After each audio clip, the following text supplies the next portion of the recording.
Day, everyone. Today we will be discussing about the prosecution component or pillar of the Philippine criminal justice system.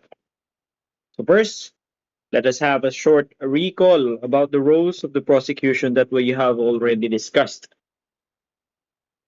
Sabi ko nga, hindi pa in-depth yung pagkakadiscuss natin nito previously. So to reiterate those discussions, here are the details. Sabi natin si prosecutor or in the prosecution stage of the criminal justice system, the main goal is, or their job is to establish a prima facie evidence. Na dati is, ang hinahanap nila is probable cause. Oh, yan, nabigyan na natin yan. Ano pa? That the prosecutor or the prosecution represent the state or the Philippines in criminal proceedings. Sabi nga natin, kaya ang mga pangalan ng mga kaso is People of the Philippines versus ganito kasi si prosecution ang nag-handle ng mga criminal cases because in the Philippines, criminal cases not only affects those the victim or the offended party, but threatens the peace of our country. Therefore, nire-representa po ng prosecution ang buong Pilipinas to give justice in the criminal case provided. Next, ano pa?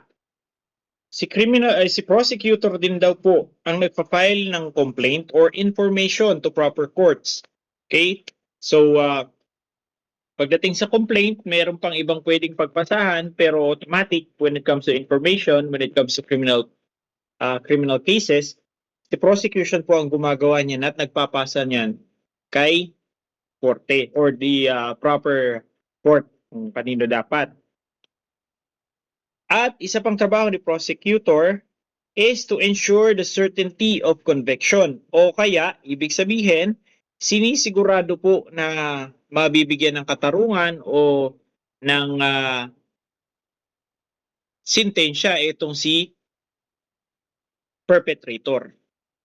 So, ayan pa lang naman po yung una nating na-discuss. Sabi natin, we will go deeper in that sa kanyang mismong discussion, which is eto na yon. Wait. So ano muna ba ang definition ng prosecute, no? Kung siya si prosecutor, what does prosecute means? Well, here are some definitions of the word prosecute. To prosecute is to commence and carry on a criminal action or lawsuit in the name of the Philippines. Prosecute is to bring suit against for redress of wrong or punishment of crime. To seek, to enforce or obtain as a claim or right by legal process. And pinaka-basic na definition is to begin and carry on a legal proceeding. So sa prosecutor daw po nag-i-start ang legal proceeding, no? Ang bago mapunta sa korte, prosecutor po muna nag-i-start. So, pag sinabing magpo-prosecute, magko-commence o magsisimula po ng criminal action in the name of the Philippines. Dito na po nagiging people of the Philippines pag natanggap ni prosecutor. Sabi naman dito sa pangalawa, to bring suit against for redress of wrong. Ibig sabihin ng redress of wrong, kabayaran sa kamali ang ginawa. Or, ayan, parusa sa krimeng ginawa. So ito po yung mga definition ng prosecute. But, however, before we move on, kailangan nyo po munang maintindihan na isa sa mga trabaho ng prosecution pillar or component is preliminary investigation. Therefore, ano ba ang preliminary investigation? By definition, preliminary investigation is an inquiry or proceeding to determine if a crime was committed if the respondent is likely guilty, establishing a well-founded belief to hold them for trial. Ang tinutukoy na well-founded belief dito is yung dating hinahanap pagdating sa prosecutor pillar or component na probable cause, okay, which is recently raised into prima facie evidence with reasonable certainty of conviction for filing charges according po dito sa 2004 DOJ NPS Rules on Preliminary Investigation and Inquest Proceeding. no, na sa preliminary investigation po ginagawa ang paghahanap ng probable cause. Dahil pinalitan na ang probable cause ng prima facie evidence, therefore, tuwing kailan hinahanap ang prima facie evidence during preliminary investigation po. Sino gumagawa ng preliminary investigation? Si prosecutor. Okay? So, try natin balikan pa ng konti ulit. So, kapag ka nahuli ka, galing ka sa law enforcement, nakakuha na ng evidence, sapat na para mapailang ka ng complaint, napunta na ngayon kay prosecutor yung kaso mo, si prosecutor nagsasagawa ng tinatawag na preliminary investigation para malaman or para makahanap ng prima facie evidence at makapag-file ng information papunta naman po sa court. Yun po ang flow nito, no, to put it simply. Ngayon, babasahin natin ulit ang definition ng preliminary investigation. Nakalagay dyan, it is an inquiry or proceeding to determine if a crime was committed and if the respondent, yung respondent, sino bang tinutukoy na respondent dyan? Ang tinutukoy pong respondent dyan is si perpetrator or si offender. So inaalam po sa preliminary investigation kung si perpetrator ba talaga ang gumawa ng krimen at kung merong krimen ba in the first place. So sana malinaw ang preliminary investigation. By the way, may typo. Investigation po dapat yan. Nawala yung T. Any questions will be entertained and don't be shy to comment it down below. Another thing to consider about preliminary investigation or PI, padaliin na lang natin. Ang PI po ay nire-require sa mga ginagawa is to be conducted before filing of the complaint or information for an offense where the penalty prescribed by law is at least 4 years, 2 months, and 1 day. Tandaan nyo po yung 4, 2, 1 na yan. Without regard to the fine. So wala tayong paki sa fine. So sa ating batas, may makikita tayong parusa. Pagkakakulong when it comes to criminal cases. Imprisonment and fine. Pero dito, when it comes to preliminary investigation, wala po tayong paki sa fine. Aalamin lang natin kung pasok pa sa 421 ang imprisonment days. 4 years, 2 months, and 1 day. Sir, anong ibig sabihin nito? Ibig sabihin po nito, sa kaso niyang ginawa, dapat ang sintensya niya na pwedeng makuha, pwede pa lang kasi wala pa tayong sintensya, is ang pinakamababa, lagpas siya dapat ng 4 years, 2 months, and 1 days. Ibig sabihin, pag nakakommit ka ng theft at kinumpute yung nanakaw mo at nag-accumulate siya kasi nagdadagdag yan, depende sa kung gaano kalaki ang ninakaw mo or nagkandak ka ng robbery. Na pwede kang mag-fall into 6 years imprisonment, ibig sabihin, papasok na ang preliminary investigation. Ibig sabihin, kailangan po ng preliminary investigation sa kaso mo. Sir, paano kung hindi umabot sa 421? Ibig sabihin, no need for preliminary investigation na po yan. Mamaya mapag-usapan din naman natin. Ayan. When is preliminary investigation not required? Kailan naman siya hindi dapat required? There are instances where preliminary investigation is not required to be conducted even if the crime is one that requires PI. Pwedeng 421 pa rin ang list na imprisonment pero hindi kailangan ng PI. Kailan yon? Sabi natin, generally, arrests are done with warrant of arrest.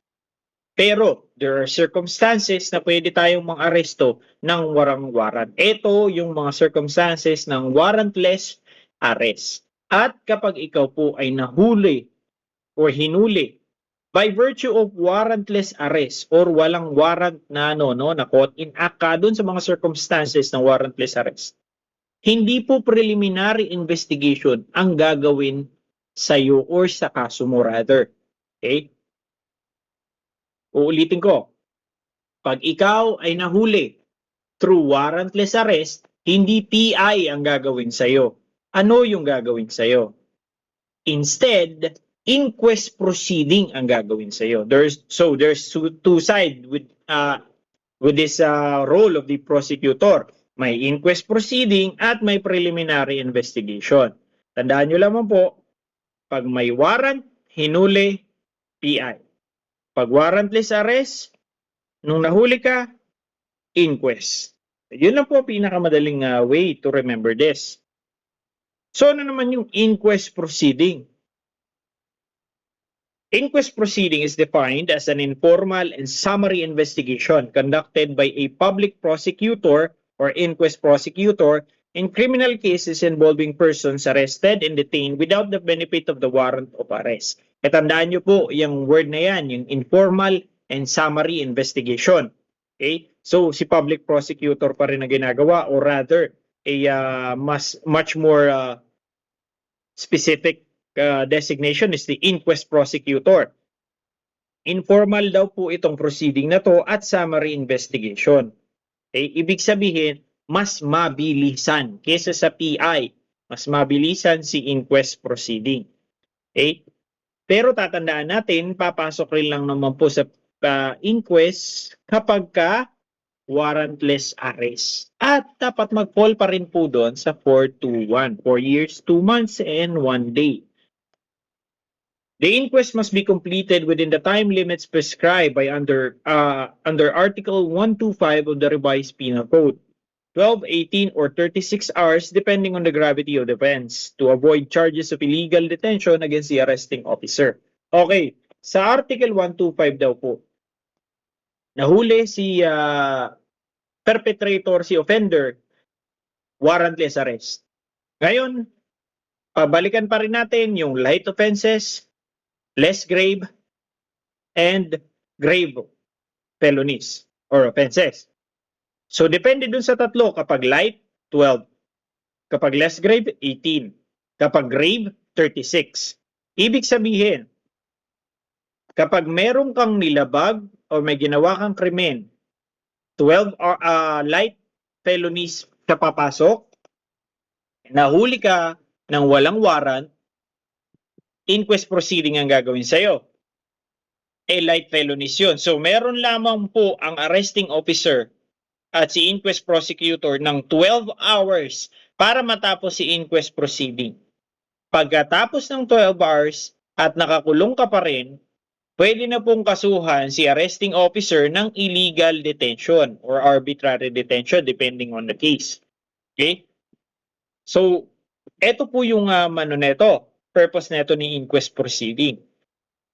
Okay? So, nakahuli, pwedeng manghuli nga si police ng walang warrant, pero dapat bilisan nyo yung pag-asikaso ng kaso kasi within this time limit na to, 12, 18, 36. After nyan, pag lumagpas dyan, pwede na silang liable na sila ng kasuhan ng illegal detention. So ano pa kailangan tandaan? The arrested person may opt for a formal preliminary investigation. Ganito po yan. So inquest na gagawin sa'yo automatic pag warrantless arrest. Pero, pwede kang magsabi na PI na lang sir, magpapa-preliminary investigation na lang po ako. Pero, kailangan mong mag-sign ng waiver na wini-waive mo yung rights mo under Article 125. Ibig sabihin, papayag kang makulong ng lagpas dyan sa time limit na yan, 12, 18, 36. Papayag kang makulong ng lagpas dyan sa time limit na yan para i-conduct ng arresting officer properly ang preliminary investigation. Okay? Sir, sino naman hong tanga na papayag makulong ng mas matagal na ganyan? Mas madali na po yan. Okay. Sabi nga po, ang inquest proceeding ay informal. Ang PI ay formal. Ibig sabihin po, sa PI kasi, magkakaroon ka ng pagkakataon na ipaglaban ang sarili mo by creating counter affidavit. Okay? So may formal na sinampa sa iyong kaso, inuli ka, may warrant. Meron ka hong time o meron ka hong panahon para gumawa ng tinatawag na counter affidavit. Doon mo pwedeng ilagay yung depensa mo. At kasama nun, pwede kang maghahanap ka rin po ng mga witness na magpapatunay dun sa depensang sinasabi mo. Pero pag inquest proceeding, wala kang pagkakataon para gawin yon. Ibig sabihin, nakataya lang lahat doon sa ginawa ng arresting officer. Evidence niya, testigo niya, at yun po yung pinanghahawakan doon sa inquest proceeding. Unlike sa PI, pinakikinggan ka pa or may pagkakataon ka pang ipagtanggol ang sarili mo, no, at in some form. So ano ba ang trabaho ni prosecutor at ni arresting officer? Ayan, medyo nabanggit ko na yung iba. The prosecutorial discretion typically enters the picture immediately after the arrest. When the police, arresting peace officer, investigative reports are forwarded to prosecutor for review. Okay, pag naaresto ka na po kasi, kinukolekta na mga evidence at investigative reports, ipinapasa po yan kay prosecutor. The prosecutor screens and evaluates documents in order to decide whether to accept or reject the case for prosecution. Yes, may karapatan po sila, may power po silang tanggapin o i-reject yung kaso. Kasi pera ng taong bayan ang ginagastos during trial. At kapag criminal case to, si prosecution ang magre-represent. Kapag yung kaso is mahina naman talaga or wala naman talagang evidence para makonvict si offender, magsasayang lang tayo ng oras, panahon, pera, oras ng mga at buhay ng mga taong involved dun sa kaso na yun. Kung wala naman tayong kasiguraduhan na mahuhuli at mabibigyan ng hustisya ang nangyaring krimen. Kaya po mahalaga ang role ni prosecutor. Ano pa? The action of the prosecutor is dependent upon the police initiatory action. Nakadepende ang pagkilos ni prosecutor sa gawa ng police or ng peace officer. Kasi si peace officer ang nagkolekta ng evidence. Okay? So, talagang direct na doon nakabatay si prosecutor. Pero ang criminal justice system natin, nakasalalay sa una, certainty of the arrest, yung kasiguraduhang maaresto, no, ang tao. Certainty of the appropriate sentencing by the court. Nakabase rin po sa tamang pagsisintensya ng korte. Na doble lang, no? So ano pa? Ito naman po yung criminal procedure flowchart. Okay. So nagsisimula in the commission of the crime. Okay? Sa commission of the crime, may nagawang krimen, dalawa ang pwedeng mangyari. Nakapag-file ng complaint yung complainant, yung taong biktima or kapamilya ng biktima. O kaya, upon the commission of the crime, merong warrantless arrest or nakita ka, nahuli ka sa akto, hinuli ka. Doon muna tayo kay filing the complaint. Properly na file ng complaint, magkakandak ngayon ng PI si prosecutor. Kapag sa PI, walang nakitang prima facie evidence, dismiss ang kaso. Dismissal by the investigating prosecutor. Pag may nakitang prima facie evidence, finding of probable cause rather, by the prosecutor or in this time, prima facie evidence, pupunta ngayon sa city or provincial or state prosecutor or ombudsman, depende sa kaso. Pagdating kay city or provincial or state prosecutor, aaprubahan niya naman po yan. Pag naaprubahan po yan ni city provincial or state prosecutor or ombudsman, magpapile na po ng information papunta sa court. Okay? So ito po, sa kaliwang banda ng flowchart na to, nandyan po si PI. At ibig sabihin, may warrant of arrest. Dito naman tayo kay warrantless arrest. Kapag nahuli ka through warrantless arrest, inquest proceeding ang gagawin ng prosecutor. Maghahanap ng prima facie evidence pa rin. Pag walang nakita, dismissal ulit. Pag may nakitang probable cause or prima facie evidence, pupunta naman kay city, provincial, state prosecutor. Kapag na-disapprove, si aggrieved party in the resolution of the prosecution may file petition for the new a review in the DOJ. Approve ni DOJ pag ni-review yung petition, filing of information. Kapag hindi na-approve, dismiss na naman, does not prove probable cause. Pag inaccept ni City Provincial State Prosecutor agad yung galing sa warrantless arrest, pag na-approve, diretso na filing of information. So kapag hindi agad na-approve ng city, provincial or state prosecutor or ombudsman ang naging prima facie evidence o yung kaso mismo, pwede pong manghingi ng petition sa DOJ na i-review yung kaso. Ngayon, kung meron talagang malakas na prima facie evidence or certainty ng pagkakakulong, makakapag-file ng information. Pero kung wala, babagsak talaga sa pagkabasura yung kaso. So, have it your way dito sa pagre-review na itong flowchart na to. You have the power to post. Tuloy tayo. Now, what is complaint? Ano naman yung complaint? Nung nakaraan pa sinasabi ni Sir Ian. Ano ba yung complaint? By definition, a complaint is a sworn written statement charging a person with an offense subscribed by the offended party, any peace officer, or other public officer charged with the enforcement of the law violated. Okay? So, ibig sabihin, sworn written statement, sinumpaang salaysay, charging a person with an offense. So, sinasampahan mo po ng kaso ang isang tao. Subscribed by the offended party, any peace officer, or public officer charged with the enforcement of the law. Ibig sabihin, ang gumawa po ng complaint is either si offended party, si peace officer, or any public officer na nagpapatupad ng partikular na batas. Okay? So, ang complaint po ipinapasa kay prosecutor. Pero hindi lang kay prosecutor. Okay? Kasi kapag sa mga siyudad o like Manila, kay court na po direkta pinapasa ang complaint. O kaya sa mga kaso na hindi naman papasok sa 421, direkta na po yun sa court. Kapag naman po yung mga kaso na dadaan pa sa barangay level, kay barangay po muna ipapasa ang complaint. Okay? At kapag naman po involved ang mga public officials, kay ombudsman naman po pinapasa ang complaint. So any one of those four, depending on the case, pwede pong makapagpasa ng complaint. Next. Sa pag-file ng complaint, meron mga kinakailangang kasama.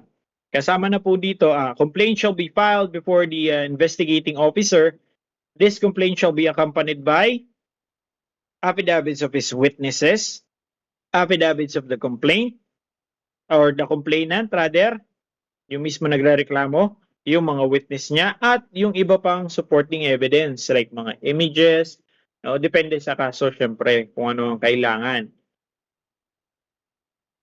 Filing of counter affidavit. Kapag ikaw po ang perpetrator or ang offender at nakatanggap ka ng complaint, ibig sabihin sinampahan ka na ng kaso. So, ang counter affidavit naman po, ikaw ang gagawa nito as offender or perpetrator. Diyan ka ngayon magkakaroon ng pagkakataon na sabihin na hindi ako ang gumawa noon. Nasa ganito ko noon, kasama ko si ganito, no? The respondent who received the subpoena, the complaint, affidavits, and other supporting evidence or supporting documents is not allowed to file a motion to dismiss. No, kapag complaint pa lang ang natatanggap mo, bawal ka agad mag-file ng motion to dismiss yung kaso. Kailangan mo munang magbigay. Instead, within 10 days from the receipt of the subpoena, he is required to submit his counter affidavit, the affidavits of his witnesses, supporting documents relied upon for his defense. Importante naman kung makapagpasa ng counter affidavit kasi ito na ho yung pagkakataon mo na ipagtanggol ang side mo ng kwento dito sa kasong isinasampa sa iyo. Okay? Kung ikaw ba talagang gumawa at kung ano yung alibay mo kung hindi man ikaw ang gumawa or napagbibitangan ka lang. Ganun. Okay, pero paano kapag hindi nakapagpasa ng counter affidavit? Ito mangyayari. Despite the subpoena, if the respondent does not submit his counter affidavit within 10 days period granted him, the investigating officer shall resolve the complaint based on the evidence presented by the complainant. The same rule shall apply in the case respondent cannot be subpoenaed. No, kahit may subpoena na, kahit na-receive mo na yung complaint at hindi ka nagpasa ng counter affidavit, ang mangyayari, itutuloy yung pagre-resolba ng kaso ng walang counter affidavit. Ibig sabihin, hindi ka makakaroon ng paunang depensa sa sarili mo.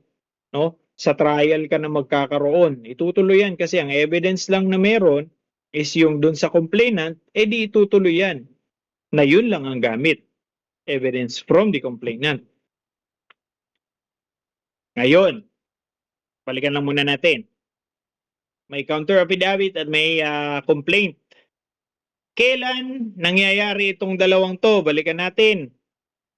Magkakaroon lang po ng pagpasa ng complaint at ng counter affidavit kapag PI, pag preliminary investigation. Ulitin ko, nagkakaroon lang po ng tsansa ng pagpasa ng complaint or rather complaint and a counter affidavit kapag ka-under ng PI. Mawawalan ka ng tsansa na makapagpasa ng counter affidavit kapag ikaw ay under inquest proceeding. At lastly, ano naman ang information? Hindi po ito yung information na nagbibigay lang ng impormasyon, no? Information is a legal document. So ano nga ba itong information? An information is an accusation in writing charging a person with an offense subscribed by the prosecutor and filed with the court. Okay, ano yung nilalaman ng information?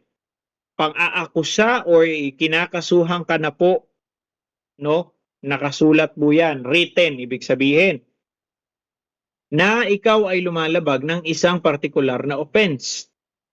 Ang gumawa nito or subscribed by the prosecutor na po ang gumagawa nito. And pinafile na po to sa korte. Kaya sa korte na po pinapasa ang information, gumagawa na po nito kasama na po si prosecutor. At isa pa sa mga pinagkaiba ni inquest proceeding, kapag ka-inquest proceeding ka po kasi na paloob, no, na warrantless arrest kang hinuli at hindi ka nagpa-PI o hindi mo winave yung rights mo under Article 125, ang mangyayari po, pagka natapos na yung inquest proceeding, direkta ka na po masasampahan ng kaso sa court or ng information, direkta na po sa court. Ibig sabihin, pag nangyari yun, meron ka na hong record agad, criminal record. Pero kapag PI at nagkaroon pa ng complaint counter affidavit, nalinaw mo pa yung side mo ng kwento, is wala ka pong record. Na wala ka po agad na magkakaroon ng legal record na ikaw ay nasampahan ng kaso. So yun din po ang importansya naman ng waiver sa Article 125 at kung gusto mo talaga ng PI, no? Kapag nagkaroon na po ng information, the court will take jurisdiction of the case. Pero meron pa rin naman pong tsansa, no? Kapag nakapagsampa na po ng information sa korte at ikaw ay under halimbawa inquest proceeding, meron ka pa rin naman pong 5-day window para magsabi na gusto ko pong magpa-PI or magpapa-preliminary investigation na lang po muna ako. Meron ka pang 5-day window nun kapag nalaman mo yung about sa information mo. Okay? So kapag meron na po ng information, nandun na po yan sa dulo ng prosecution at papasok naman na po sa pillar or sa component ng court. Kaya yun lamang po sa prosecution. Of course, meron pang deeper knowledge when it comes to this. However, I believe you will be too overwhelmed kapag masyado nating pumunta pa tayo sa technical at mas malalim na part nito. Sa ngayon, yun lang po muna. Stay curious and follow for more.